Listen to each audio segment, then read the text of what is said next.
નમસ્કાર દોસ્તો, હું છું રમેશ ચૌધરીને આપ નિહાળી રહ્યા છો ષડયંત્ર. જે દુનિયા સામે થાય છે એ અમારા સાથે પણ થયું. મિત્રો, આપ કેસથી વાકેફ હશો. 2 મહિના પહેલાની ઘટના છે અને અમારા ઉપર પણ રાજકીય ગુનાખોરી રાખી અથવા ક્યાંક દ્વેષભરી પરિસ્થિતિ રાખી અને એફઆઈઆર કરવામાં આવી હતી. આગોતરા જામીન હાઈકોર્ટે મંજૂર કરેલા છે. ઘણો સમય થયો, ઘણી બધી વાતો છે, પરંતુ આજે વાત કરશું ફક્ત આભાર વિધિની. આભાર વિધિ એટલે જે વ્યક્તિઓએ આ કરાવ્યું, જેને જેને આપણને સપોર્ટ કર્યો, અને એવા દરેક મિત્રોનો આભાર આજે માનવો છે.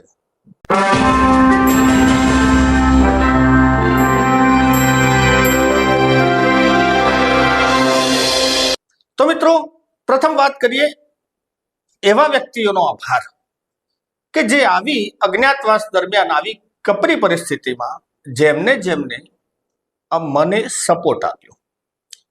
એટલો બધો સહકાર મિત્રો દ્વારા મળ્યો છે કે આપણે એને અકલ્પનીય ગણી શકીએ. નામી અનામી ઘણા બધા મિત્રો એ તન મન અને ધનથી સંપૂર્ણ મને સહકાર આપ્યો છે. કારણ કે પરિસ્થિતિ બધા જ જાણતા હતા કે કેમ આ થયું છે અને કોને કરાયું છે. એટલે પહેલો આભાર એવા બધા મિત્રોનો કે જેમને અમને રાખ્યા અને મદદ કરી. બીજો આભાર પરિવારનો કે આવી પરિસ્થિતિમાં પણ પરિવાર અડગ રહ્યો, ના ડર્યો, અને મેન્ટલી એન્ડ ફિઝિકલી પરિવારે પણ ખૂબ સપોર્ટ કર્યો છે. એ કારણ કે આપણે જ્યારે બહાર ભાગતા હોઈએ અને પરિવાર જ્યારે સુખ શાંતિથી રહે, એટલે આપણે એક પાસું આપણું હંમેશા ત્યાં, જેને કહેવાય ને કે આપણે એને એક પાસાથી નિરાંત હોઈ શકીએ, આપણને એ બાબતની ચિંતા ન હોય. એ જગ્યાએ પરિવારનો પણ ખૂબ ખૂબ આભાર અને સગાવાલાનો પણ આભાર. હવે વાત કરીએ ત્રીજી. મિત્રો, ત્રીજી એટલે કે સરકાર. સરકાર એટલે કોણે આપ બધા જાણતા હશો, પણ એવા વ્યક્તિઓનો પણ આભાર કે જેમને સ્પેશિયલી દ્વેષભાવની નજરથી અમારા ઉપર ઝુકાવવાના ઈરાદાથી યા કોઈ પણ હિસાબથી એફઆઈઆર કરી. એફઆઈઆર એકચ્યુઅલી મિત્રો રાત્રે લગભગ જે ઘટના બની 18 તારીખે એ દિવસે રાત્રે એફઆઈઆર થયેલી છે. ઘણા બધા એ એફઆઈઆરમાં નામ છે, 16 જેવી કલમો છે. બીએનએસ એટલે કે ભારતીય ન્યાય સંહિતા પ્રમાણે જોઈએ અને આઈપીએસના પ્રમાણે તો આઈપીએસમાં 307 જેવી ગંભીર ગુનાઓ મારા ઉપર દાખલ કરેલા છે. 15 થી 16 જેટલી અલગ અલગ કલમો લગાવી છે. ત્યાં કોઈ મર્યું નથી, ત્યાં અમે ગયા નથી, ત્યાંથી 50 કિલોમીટરના દાયરામાં અમે નથી, પરંતુ જાણી જોયું, જે અમને દેખાય છે એ પ્રમાણે જાણી જોયું, અને યા તો ચૂંટણીના માહોલ પ્રમાણે કે ભાઈ ચૂંટણી આવે છે એટલે આમને થોડાક ઝપાટી દઈએ, અથવા પછી જે પુરાની એમની રીત છે, જે જૂની રીત છે કે કોઈ પણ પ્રકારે એને વશ કરી દેવું, જેથી કરી અને સરકાર સામે કોઈ બોલે નહીં, કોઈ ખાસ વ્યક્તિ સામે કોઈ આંદોલનો ના કરે, કોઈ વ્યક્તિને જાગૃત ના કરે. એટલે યેન કેન પ્રકારે જે બીજેપીની રમત રહેલી છે, અને જે આપણા એક ખાસ મોટા નેતાજી કે જેના માસ્ટર છે, આ ઘણા બધાના લોકોના કહેવા પ્રમાણે આવી રીતનું આખું એક ષડયંત્ર થયેલું છે.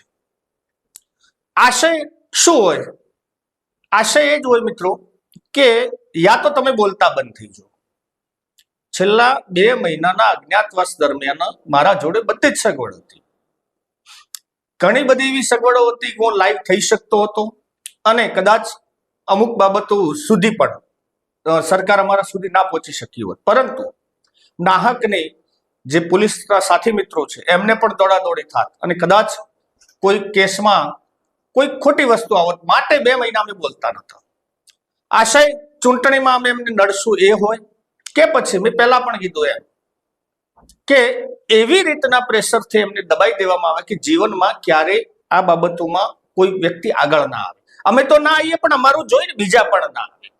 એક મોનોપોલીની ઢબ છે મિત્રો.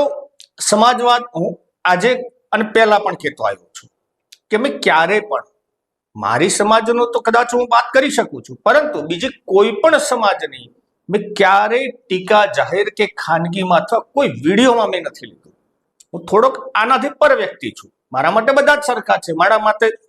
મારા માટે ખેડૂતો, પશુપાલકો, જે નાગરિકો છે, આપણે એનો અવાજ ઉપાડીએ છીએ.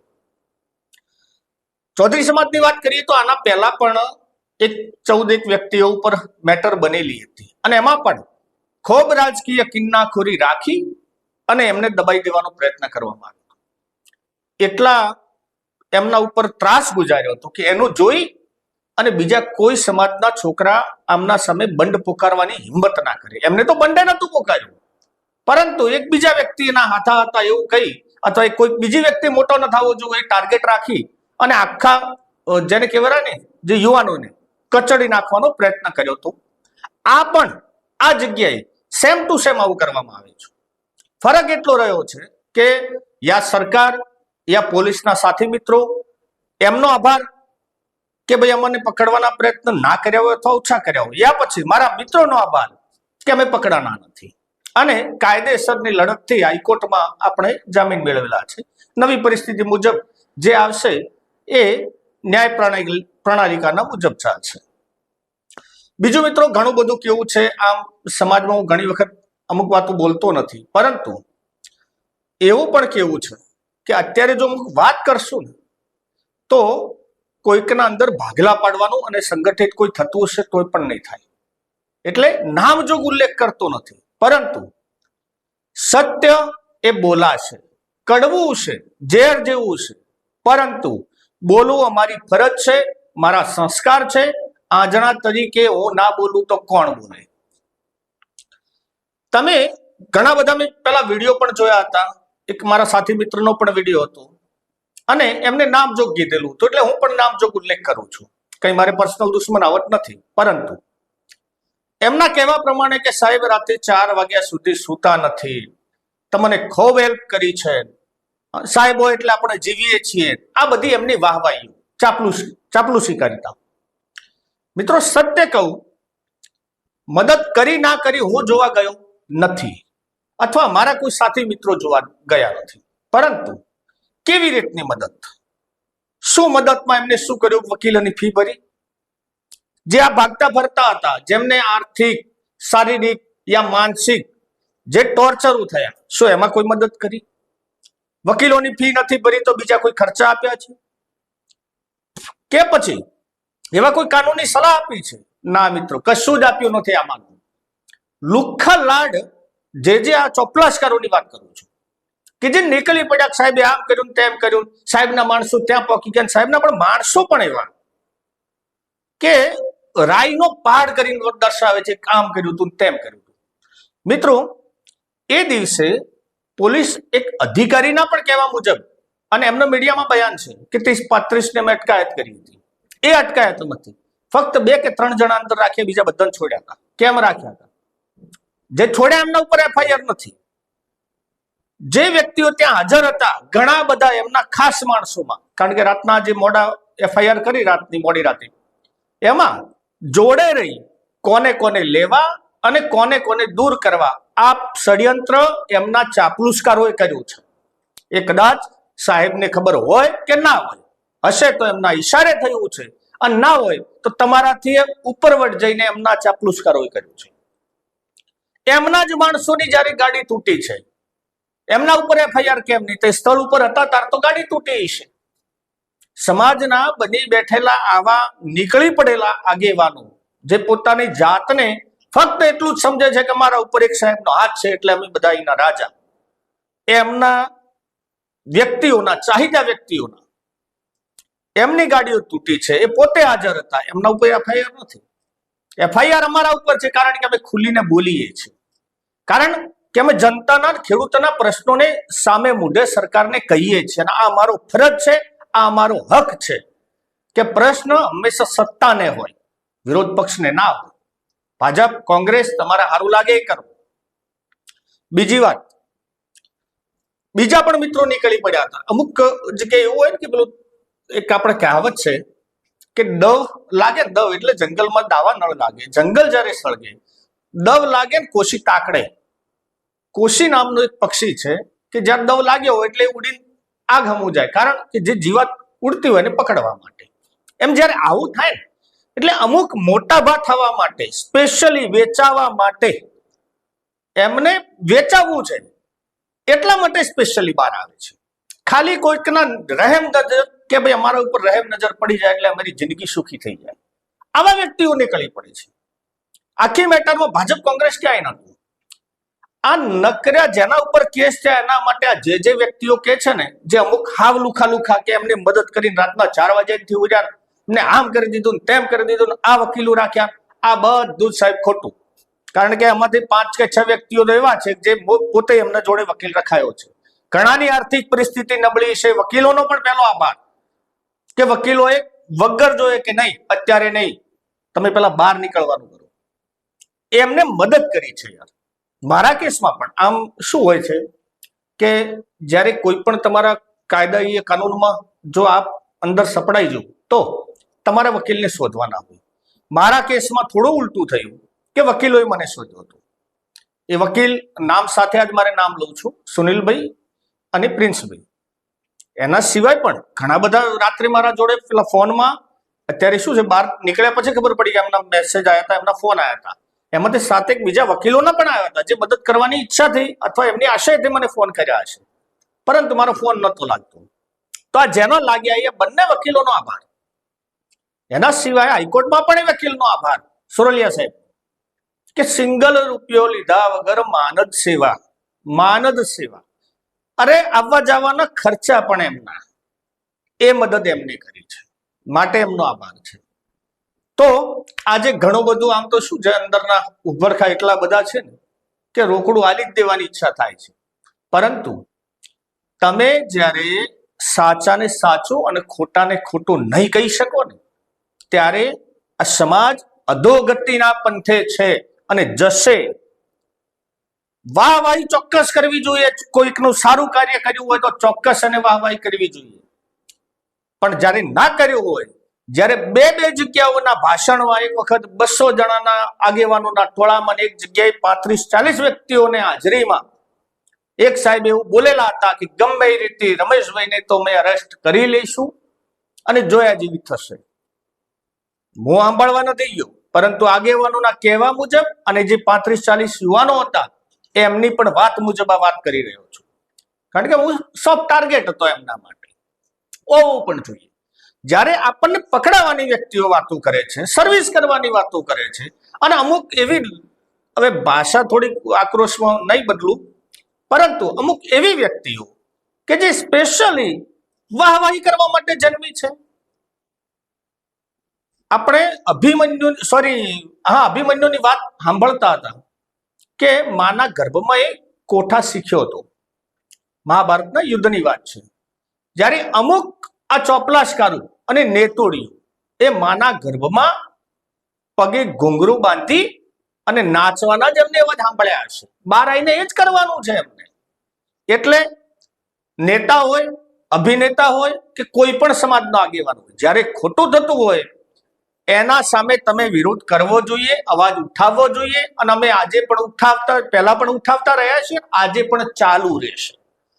અમને એ પણ સભાના અવસ્થામાં અમે કહીએ છીએ કે હજુ ચાર્જશીટ પોલીસના હાથમાં છે અને જે લખવું છે એ લખશે, અમને પણ ખબર છે. પરંતુ ક્યાંક બધો જ તો કાયદો મરી પરવાર્યો નથી. 10% તો આજે જીવે છે અને સાવ તો અભડમ એ જ ચલાવી શકે. બાકી દુનિયામાં ક્યાંક નાય જેવું થોડું તો રહ્યું છે, અને જ્યાં રહ્યું છે ત્યાં અમે છેલ્લા સમય સુધી જજુમશું, લડશું. આ વિડીયો બનાવવાનો ઉદ્દેશ કોઈનો વિરોધ કરવાનો નથી. સ્પેશિયલી આ શંકરભાઈની વાત કરતા હોય, મારે શંકરભાઈથી કોઈ લેવા દેવા નથી, પણ એમનું નામ લઈ અને જે વેચાવા નીકળે છે ને, એ તો ખાસ. વચ્ચે એક એમના જે માણસો હતા અને એક દિલુનો વિડીયો હતા, હું નામ સાથે આજે મારે કહેવું પડે છે. દિલુ એમની વાહવાહી કરે, એમનો વિષય છે, એમને કોઈ ખબર હશે કે મદદ કરી છે તો કરી છે, આપણે એમાં પડતા નથી. પરંતુ એમને વાહવાહી કરી અને એમને જામીન મળી ગયા પછી મારા જોડે પણ અમુક માણસો આવ્યા કે રમેશભાઈ એક વિડીયો બનાવી દો ને તમે જામીન મળી જશે, ચલો ને આપણે મુલાકાત ગોઠવી લઈએ. મેં એમને કીધું કે ભાઈ તું આ જે સાહેબ માટે કરી રહ્યો છે તો સાહેબે તને કીધું છે કે ના? કીધું નથી, પણ તમે જામીન મળી જાય. અલ્લા નથી કીધું, તમે શું કરા કુદાકુદ વચમાં કરો છો યાર? મારે જે દુશ્મનાવટ નથી, હું શું કરા કોઈના કાન મળવા જુ ભાઈ? તો આ જે વચમાં મેં કીધું કે જાનમાં કોઈ જાણતું ન હોય અને વરની ફઈ પોતાને મોટો થવા માટે આ નામ એમનું પણ વટાય છે, એટલે એમને પણ ખબર રાખવી જોઈએ. આવા ચાપલુસકારોને દૂર રાખો, ત્યારે આ વિરોધ ઓછો થશે. ત્યારે સત્ય આજે તમને નથી સંભળાતું ને કાનમાં, ત્યારે ઝેર જેવું લાગતું છે, પણ આ કડવું છે, પણ સત્ય છે. થોડા દૂર કરો આવા ચાપલુસકારોને, નામ એ ખરાબ કરશે. ઘણા બધા તો એવા મને હશે, આપણે તો એને ઇતિચ્છું જ કહી શકીએ કે આપણે ઇતિચ્છું એવા પણ કહેતા હતા કે હવે પકડાઈ જવાના છે, હવે આ છૂટશે નહીં સાહેબ, હવે આમ કરી નાખશે, તેમ કરી નાખશે. આ એમના માટે પણ છે કે જે મરી ગયેલા છે ને એમને મારો કે જીવાડો કોઈ ફરક નથી પડતો. જ્યારે અમારું જમીર જાગે છે, અમે જીવતા છીએ આત્માથી પણ, અને આ ચાપલુસકારો તો આત્માથી પણ મરી ગયા છે, એમના કઈ જમીર જેવું કઈ નથી. એટલે વાત આ ફક્ત ચૂંટણીમાં ના નડી શકીએ અથવા નડશું એવા ડર અને એવા દબાઈ દઈએ કે બીજી વખત કોઈ અમારા સામે વિરોધ ના પડે, જો એ આશયથી હોય તો આભાર એમનો, જેને કરાયો હોય એને. સાચું ખોટું ઉપર બધાને જ ખબર છે, જે ત્યાં હતા એમને પણ ખબર છે. અને હવે શું પરિસ્થિતિ છે, આપણે આખી વાત શું છે, ઘણો ટાઈમ થઈ ગયો છે એટલે જાજી તો વાત નહીં કરીએ. પરંતુ જે કાર્ય માટે આપણે ખેડૂતોનો, પશુપાલકોનો, આમ જનતાનો, વિદ્યાર્થીઓનો જે અવાજ ઉપાડતા હતા એ જ અવાજ અને ડબલ તાકાતથી અમે ઉઠાવશું, ઉઠાવતા હતા અને ઉઠાવતા રહેશું. આશા છે આપ દરેક મિત્રો જે સાથ સહકાર મને આપ્યો એનાથી પણ સવિશેષ સાથ સહકાર આપી ચેનલને, કારણ કે ઘણો ટાઈમ થઈ ગયો છે, માટે ચેનલને સબસ્ક્રાઇબ ના કરી હોય તો સ્પેશિયલી સબસ્ક્રાઇબ કરો. આપના વિચારો એ ચોક્કસ કોમેન્ટ દ્વારા જણાવો. બસ મિત્રો, આજે આટલું જ. જય હિન્દ, જય ભારત.